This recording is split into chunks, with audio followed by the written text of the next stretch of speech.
This is Entrepreneurs Get Visible, the podcast for people who want more impact, influence, and income. I'm Anna Parker-Naples, and I'll be sharing with you proven methods from leading entrepreneurs that help you get visible as an authority in your field. Because anything's possible when you get visible.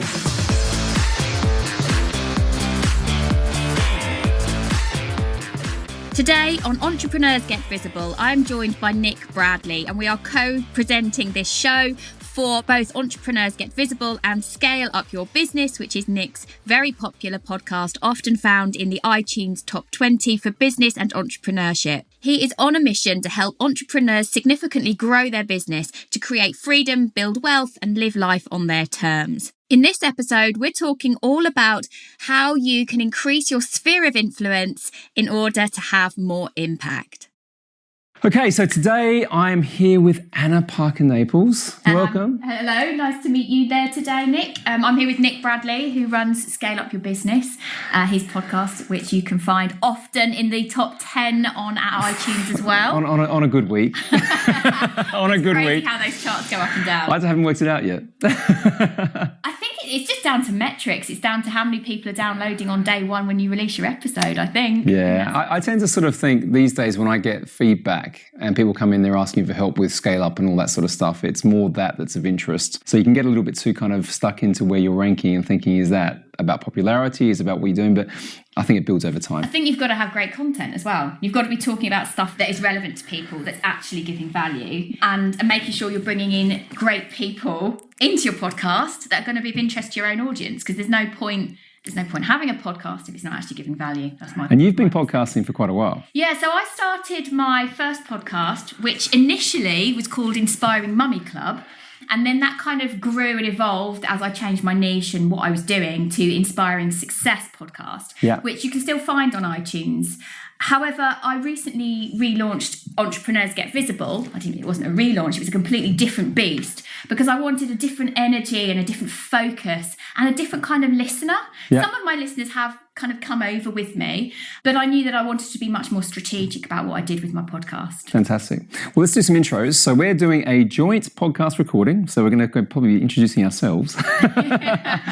So Anna, do you want to introduce yourself to the Scale Up Your Business audience, what you do now, what your podcast is about? You've gone through a bit of that and kind of what your mission is. So my name's Anna Parker-Naples, and I help people to get more visible in their business. So that starts for me with building on confidence, a lot of mindset work. I'm a master NLP practitioner, and really encouraging people to have the confidence to get out there, but then understand the mechanisms to do that. So some of that's marketing, some of that is understanding how you network, how you go out and you collaborate with people, which is something we'll be talking about a bit more today. And one of the big things that I help people to do is get their voice more out there. So that might be through podcasting or through speaking. My background is as a multi-award winning Hollywood voice actor. So I kind of bring this whole audio stuff to the entrepreneurial space. Oh, fantastic. Okay, so now I'm going to have to be on my game today. You can give me some coaching. Give me some coaching on my voice.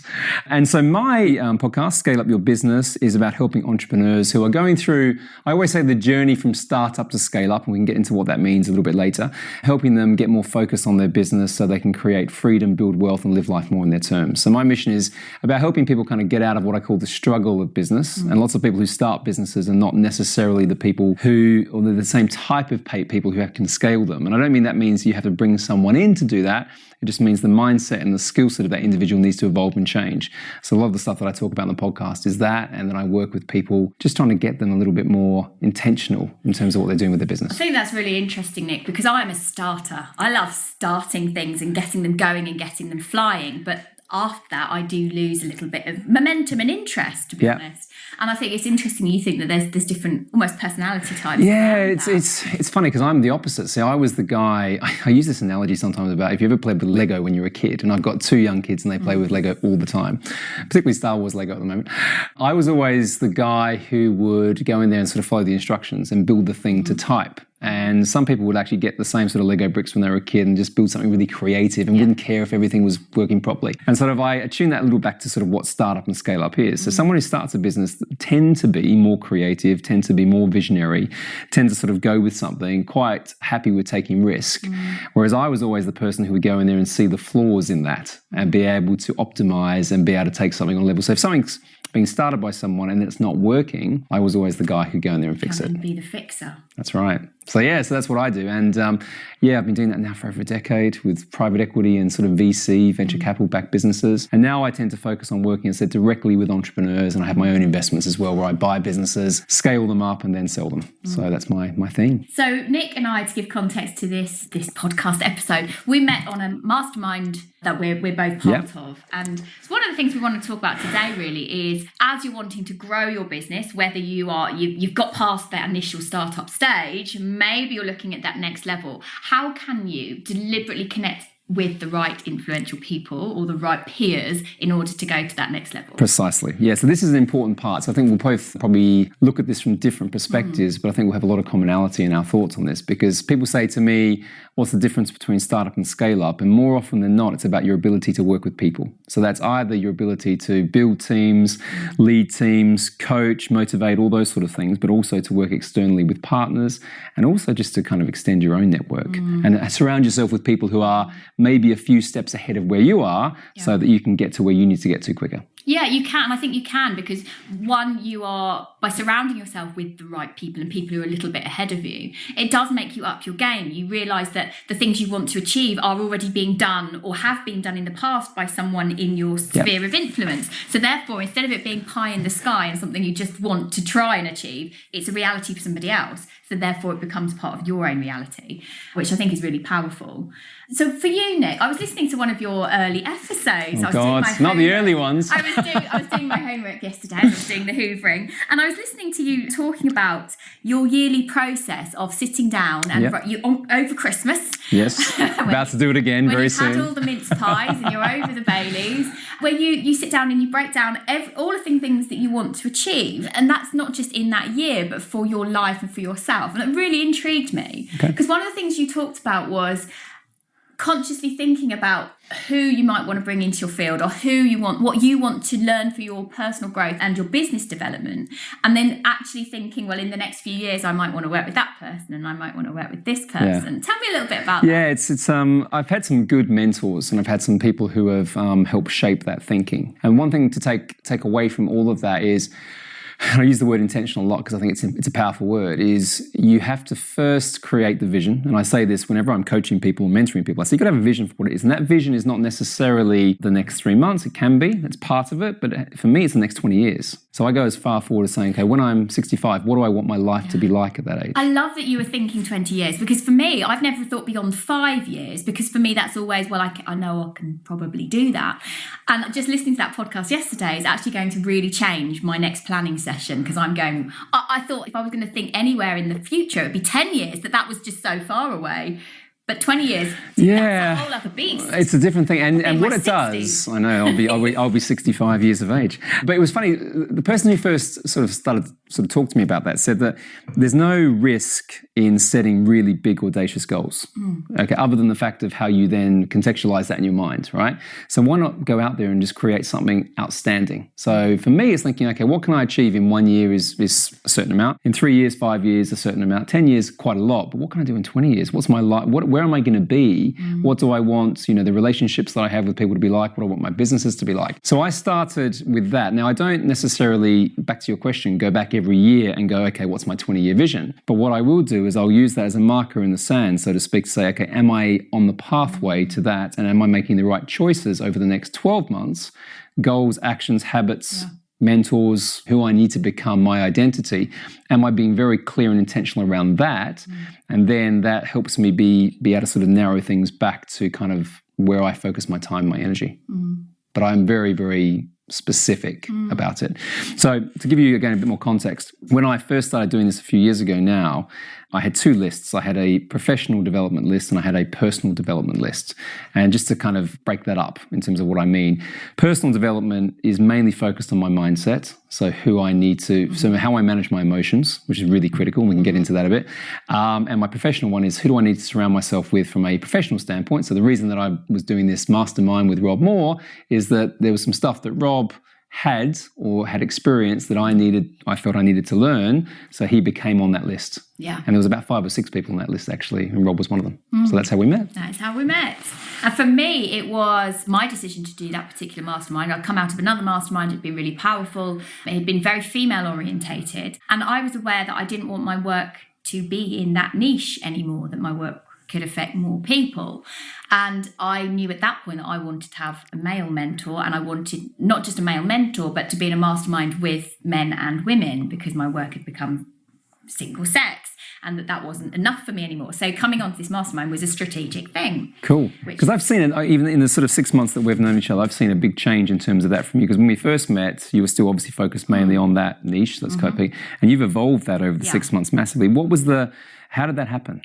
When did you get the spark, I suppose, to think about that and change In that? truth, it came from my book, which is due for release at the end of this month. Fantastic. As I was writing the book, and actually, well, not even writing it, in the edit of the book, I kept thinking this story is for more people than I've written it for. And so how do you balance that thing up of niching and yet having a more universal story that could affect businesses, lives, creatives, professionals? How do you do that? And I felt like I was almost playing myself small. And my book is about not playing What's yourself the small. book called? The book is called Get Visible, How to Have More Impact, Influence and Income. Fantastic. Wow, cool. And I knew that I wanted it to affect as many people as it could. And there was a balance. And actually, when it came down to it, I've been kind of in that female entrepreneur space for quite a while, become quite well known. And it wasn't enough. There were lots of people reaching out to me who were men, and lots of creatives who didn't necessarily see themselves as entrepreneurs. So how do I make sure that I'm reaching all of those? And I think for me, my message is that even if you are a creative, you need to have that entrepreneurial head. And to me, it doesn't matter whether you're male or female. We are human. And if you are driven and you're ambitious, and you feel like you're not quite doing what you want, then that's where I'm interested in, helping people get there. And what do you think the difference is then between, so when you say everyone has that entrepreneurial mindset or view, what is that to you? How do you define that? Oh, now you put me on the spot. It's about deciding that you are going to go at risk, that you are going to play, that you're going to explore, that you're going to be an adventurer within your work. Yeah. I come from a very creative background. My history is as an actor and as a very well-recognised voice actor. And the reason that I had so much success in that sphere was because I saw myself as a business person as opposed to just a performer. And it's those elements that I then kind of transmute into what I do now. Interesting. Yeah. So my background previous to doing this stuff now was in media. So I was in magazine publishing, and quite a lot of them. I spent almost 15 years of my career doing that. And we used to say, don't let the creative run the agency, as a bit of a joke, because the whole idea is you need that person in the business, but when they get there, the stereotype, and it's not always accurate, was one of chaos and one of, high energy, high vision, all those great things. But when you get them to try and put some structure around that, there's a panic and everything else. Even just listening to you earlier talking about systems, that's not me. That's something I outsource in my business of someone else to design, because that's not me. That doesn't make me tick. It's not my field, my forte. But it is necessary to have a business that goes from just doing a little bit to being out there and having more impact. Yeah, it's the difference between, as they say, a lifestyle business and something that becomes a machine. Yeah. And machine doesn't, I use that word quite a lot, but I don't mean that to be, unromantic or kind of a bit like, oh my God, a machine. Like you kind of look at it and think, how boring is that? You can still have really great creative businesses, but if you don't have those processes around it, it's very, very hard to get growth. Otherwise you are just going off and, that shiny object syndrome that lots of entrepreneurs have. They go, oh, that's a great opportunity. And there's lack of right now. Yes. And lots of them do that and they lose focus. And then all of a sudden you realize that you've, run out of cash or you've run out of customers. That's where that long-term vision comes in for me. Who do I want to be as a human being? Where do I want to be in terms of impacting the world? Impact is a big thing. Yeah. Where do I want to be? And if I'm not thinking about where I'm going long-term, then there's all sorts of opportunities that are going to come up, and I'm like a magpie, I'm going to want to collect them. But that's not going to necessarily serve who I am and what I'm here to do and what I want to do with my business and the effect that I want to have. Yeah. And there's a playbook to this without it being, again, too formulaic. But I find, so when I work with someone, I tend to look at 6 things and they're sequential to some extent. So we always start off with vision. And the vision, the thing I always say to people is, it's not big enough. And most of the time it's not. Very rarely do I meet someone who's got a vision that makes me feel like, oh my God, wow. It does happen, but more often than not, people are playing small. Then it's about goals and outcomes, the things that you can actually achieve and over what time frame. And measure. Yeah, exactly. Metrics come all the way through it. Then it's strategy, then it's mindset, then it's skill set, then it's energy. And the energy piece is a bit that, when I say that to people, they go, why are you bringing that into it? Because if you're not looking after yourself, you're not going to be able to deliver those things anyway. But all of that is in the context, back to what we want to talk about today, of surrounding yourself with amazing people who you can balance those different areas with that are going to help you get to where you want to get to quicker. Yeah. With less stress. So how do you go about it then? How do you go about deciding who you want to bring in to your world, into Nick's world? Into Nick's world. Okay, so my longer term, I suppose, mission, if you like, and I can kind of go back as to how I got to this as well. So I did a whole heap of self-reflection a few years back. So my story was one of, highly successful corporate career, very, very young board director, CEO before I was 40 of 2 or 3 different companies, making good money. Everything on the outside looked really good, but on the inside, no fulfillment. Yeah. Had a bit of a personal breakdown around that and, literally was just not a good person to be around, cracked all my teeth one night because I was so stressed, all those things. And so I had to go away and work out what the hell was going on. And what it was, very simply, was that everything that I was told growing up and the things that we should do was not in line with what my values were, quite simply. So I was taught to go and get a job, be successful, run that corporate ladder, do everything it can possibly take to get to everything like that. And then once you get there, you realize, actually, that's not really what it's about. Yeah. So back to your question, I then thought, okay, well, so what do I want my life to be about? And my mission is really about helping it's about me becoming the best version of myself. And it's about helping other people achieve the same at a very, very high level. So is that quite spiritual for you? It's very spiritual. So everything, even the podcast, and I say this, is more about the contribution that I'm providing. I mean, I say it and I do it. Every time someone wants to have a call with me, I'll just have a call with anybody and try and help them get to that next stage. There's no expectation about that.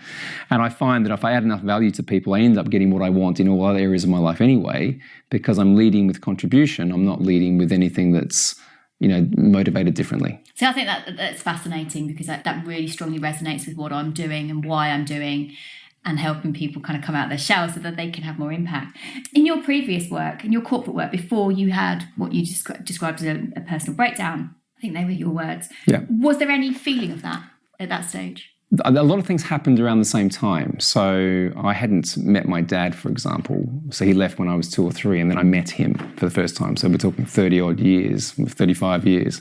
And then he died very quickly. And what was interesting about meeting him, he was a really successful entrepreneur. So all of a sudden, I had this kind of limiting belief that I wasn't entrepreneurial. I was, a corporate guy. What if it's in your DNA? And all of a sudden, I spent some time with my dad over about 2 or 3 years. And then I realized there's a lot of similarities around us. And then I realized, actually, perhaps I've done the wrong thing here.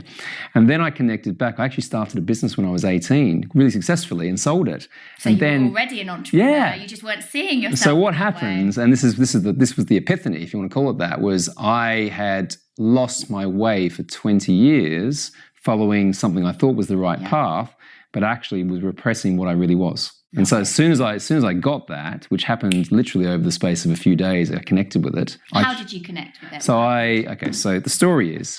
Here we go. The story is after I broke all my teeth.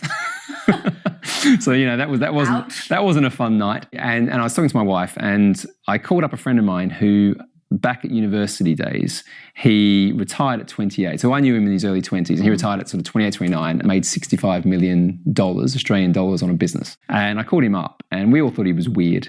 And I said to him, "What did you do?" And he said, "I went to UPW, which is Unleash the Power Within Tony Robbins event." Right. And he goes, "And I just basically followed the process." And I went, okay, that's a bit weird. And I'd read some of his books beforehand, but then I watched a Netflix documentary with Tony Robbins with my wife. Literally, this all happened in the space of about 2 weeks, this whole thing. Watched that. So no teeth. No teeth. No, not good. Watching Tony. And so anyway, I watched this and I said to my wife, I said, I've just got to go and do this. So literally watched that. The same day I went to see when the next event was, which happened to be in Chicago, booked the ticket, booked the flights, went there about a week later, literally cried my eyes out the whole event because I was like, God, I've been living this weird life. Yeah. And then I sort of worked out what I should be. Came back and changed everything. And that's when I started to create those lists back to who do I need. How long ago was that now? 3 years. Gosh, wow. I love that. Before that, I was doing the similar sort of stuff. So the stuff on Scale Up I was doing. Yeah, exactly. So I love this. So what I'm going to share with you is that 3 years ago, I'd gone from Disabled and Limited, which I've talked about on the podcast a few times, Disabled and Limited, believing I'd never walk again, to then being on the red carpets in Hollywood. And it was literally 3 years ago this week. Wow. On the red carpets in Hollywood for my 7th award. And I kind of went, hang on, I've achieved everything that I thought I had to do. I've done it. And there's a disconnect here. What is this? And at the same time, I was completing my Master NLP practitioner training, which we've talked about off air a little. And I felt like I almost had this moment of, Anna, it's not just about you anymore. It's about how you can show everybody what you've done and how you can speak that message. And obviously, my journey has always been behind microphones. So what happens if I speak my words, which is very much where this podcast comes in.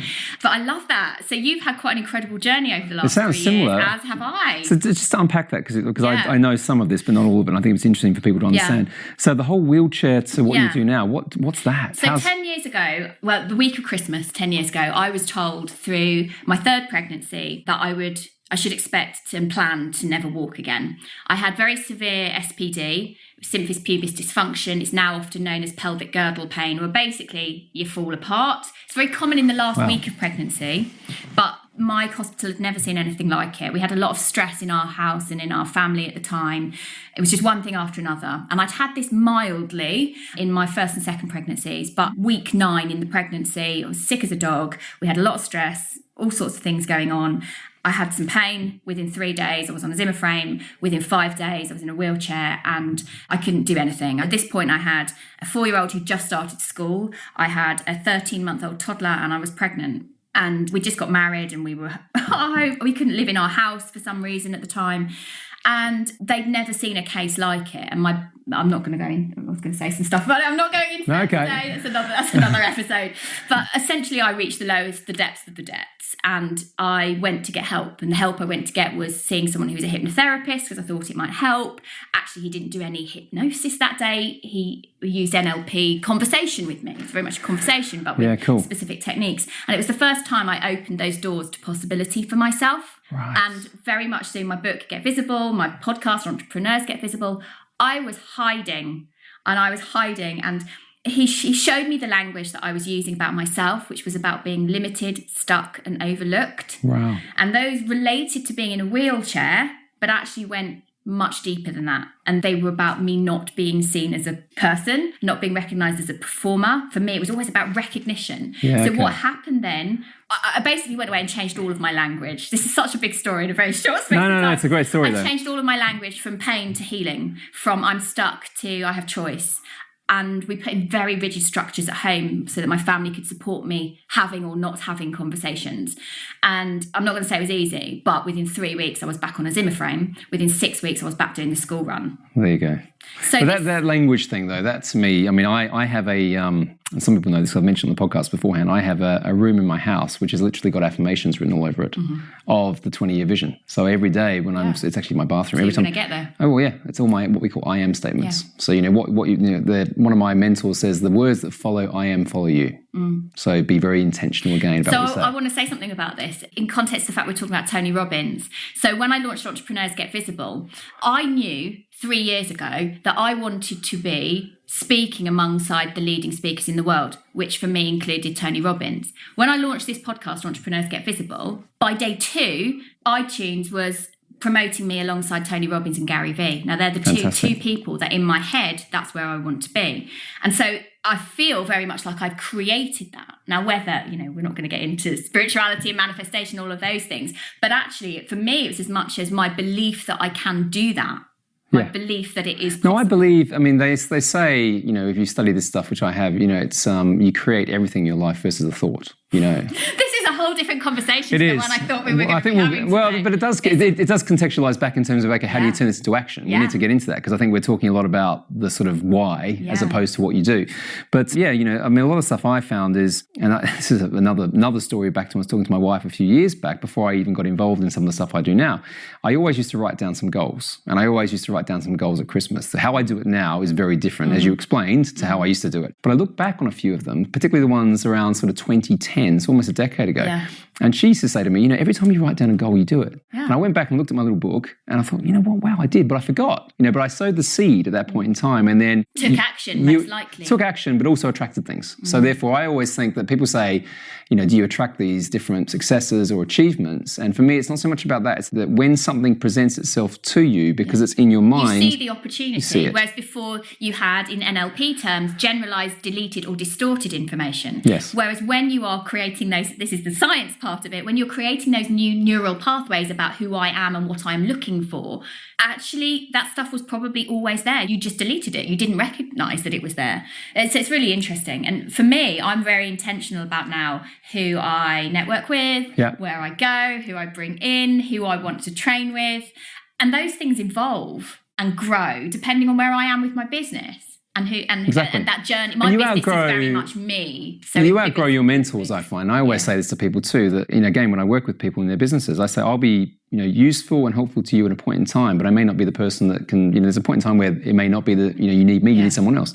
So if you get into, because I know the topic today was about, how do you surround yourself with these and collaborate. But this has been great. It's fun, isn't it? Let's get into it, because I think there's a piece here just to extend what we've been saying. So if I think about, okay, first and foremost, have that vision, have your goals, right? Yes. So you've got to start with that. If you don't have those anyway, so you're not going anywhere. You're not going to, it doesn't matter who you surround yourself with. Yep. So there's a piece there, but as soon as you have the clarity, it's almost like that framework, then it becomes very easy to seek out and work out who you need to have around you. And that's what I've done, right? Same. It's very simple as that.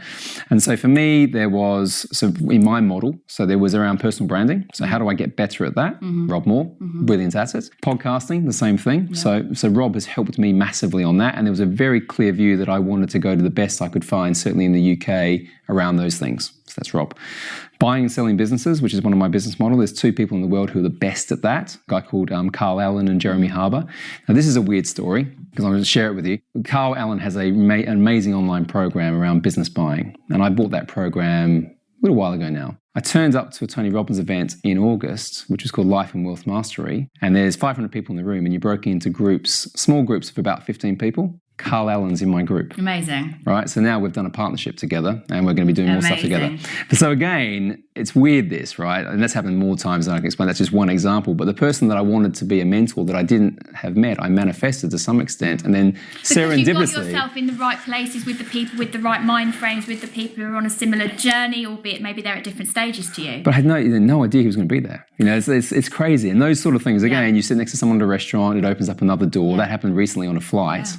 Yeah. So I love meeting people on flights and make the most fascinating connections, because I'm open to having those conversations. Yes, exactly. I'm open to meeting people. For me, though, taking that a little step further, one of the things that I talk about quite a lot is being intentional in who you connect with. So for me, I make sure that I go to conferences that matter. I go to networking events, but when I know that the right level of people are going to be there. I don't just network if I don't think that it's the right people in the room. And you can never be 100% sure on that. And you do have to go to events with the right idea about why you're wanting to connect. But it's from having those casual conversations where maybe, you've been getting a cup of tea together, that real human connection then sparks. So for me, going to big events like Tony Robbins or something similar to that, it's not about that moment. Yes, it is the content, and that's powerful, but it's about those moments, those human interactions that then lead to relationship in some way. Well, there's two. I was, last 3 weeks, I've been in the US, 4 weeks actually, and the first week was in San Diego at Brendan Burchard's Influencer Conference. And I met 3 people there who were coming on the podcast. Amazing. And opened up a whole heap of other doors, amazingly so. And again, it's the whole thing around how you do that, how you put yourself into that position, into the environment. Yes, you have to be in the room. Absolutely. And I think for me, in my backstory, that's when I've had incredible success, because I've got myself into the room before my peers have. Yes. And it's about going, I'm ready to up level. So somebody needs to see me. Somebody needs to hear what I have to say.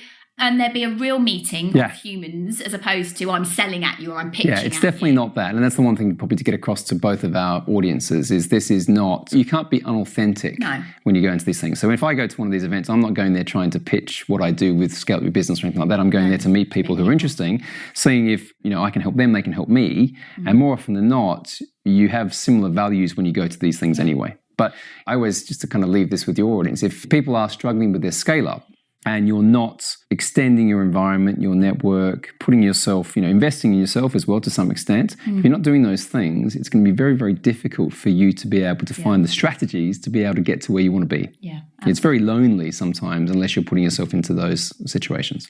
And that on that loneliness part, I guess the thing that I want to leave this with is that you need to be getting out there. As entrepreneurs, we're very often running our businesses on our own, often initially from home, before you reach that scale up element. So if you're not deliberately having those connections, you're not going to build your business. You're not going to be known. No one's going to see you. You're not going to be visible because nobody knows who you are. Yeah. And actually, it's not that every time you go to something, you're going to meet your new best buddy. That's not what it's about. But over time, people are going to remember who you are. They're going to remember that maybe you could be a connection for somebody else. And it's about thinking about the more you can help other people in connections, the more that they will help you later on as well. Indeed. And I find that people say sometimes if you get into the mechanics of how you grow a business, and people talk about marketing and they talk about the commercial side, I always say referenceability. If you've helped other people, social proof, all that influence, if you're memorable with other people and you've genuinely tried to sort of add some value, that scales your business more quickly than actually sometimes going out there and spending a heap on marketing. But it's interesting, like you were talking about your podcast. So sometimes for me, it's people I've met at conferences or events or that have been recommended to me. But also, once you've kind of broken the back of who you are connected with, then people talk about you. And that's a good thing. So you then can have pick and choose about who comes and does content for you, whether it's Facebook Lives or whether it's collaborating in a membership or like for you partnerships and JVs. Yeah, so it just gives you more choice. So what's next for what you're doing? So the whole helping people get visible. Obviously, you've got your book coming out. My first book coming out very soon. My second book will be out next year. It's kind of I'm kind of stagger launches at the moment. I'm in the process of writing a book at the moment, and you know what? It's hard work. So the next thing for me is, obviously I have this whole wealth of audio experience that I kind of just, at that point I wanted to give contribution. I thought it was just about getting people out there. What I guess I deleted was that actually entrepreneurs don't have my experience. So I'm going to be helping people a lot more with that message bringing in terms of podcasts. I've got something coming out next year, which I'm not going to announce just yet, because that's all part of the tease and part of the seeding. But there's all sorts of interesting stuff that's connected with visibility, but that's not just about being seen, that's about being heard and being remembered. And for me, my work is constantly evolving to work out how I best do that for people. Fantastic. So what about you? What's next for you? Well, for me, I've got the book's coming out, so timing to be decided, because I've got to get, again, a little bit more focused. It gets written at 5 a.m. That's when it gets written at the moment. The podcast I'm doing a lot more stuff in the US at the moment, so there's a whole heap of speaking engagements that are going to be happening over in the US. It wasn't really, again, something I planned, because obviously I'm Australian and I live in the UK and I've lived all over the world. I've lived in the US. But I think because of some of the messages that I'm putting together, which is around the skill set and mindset of business scale up, it's resonating quite a lot in the US. So there's quite a few things like that. But it's crucial. It's crucial to everything, how you think about things. Yeah, exactly. And so for me, there's a few different education programs that are coming out in partnership over the next 12 months, which I'll be launching. I've launched a couple of those already. And then there's going to be a whole heap of different business buying investments. So the stuff I've been doing for 10 years in private equity, I'm starting to do more in partnership with other people.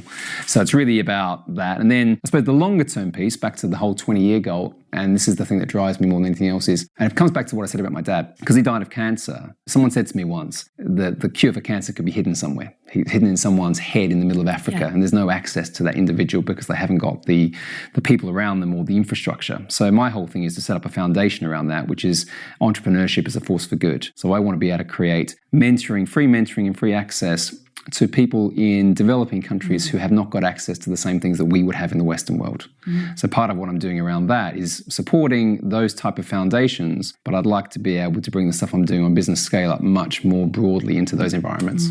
Amazing. Well, this conversation today has completely gone at all sorts of tangents we didn't know, but that's because we were both open to properly connecting, and I think that happens really like that, doesn't it? I know, it's been fantastic. And I think, it's one of the things I would say is, because we've met, 6 months ago, you can start, when you start to put yourself in those environments, back to the context that we're talking about today, you start to meet like-minded people. You start to see similar values, similar pathways. And I can say wholeheartedly, the people that I've met even doing this mastermind and others has changed what I'm doing with my businesses. And it's been an amazing experience all around. Ditto. And I think it's a level of support, particularly when what we've come together in the mastermind we've been in, people have got such different businesses on paper.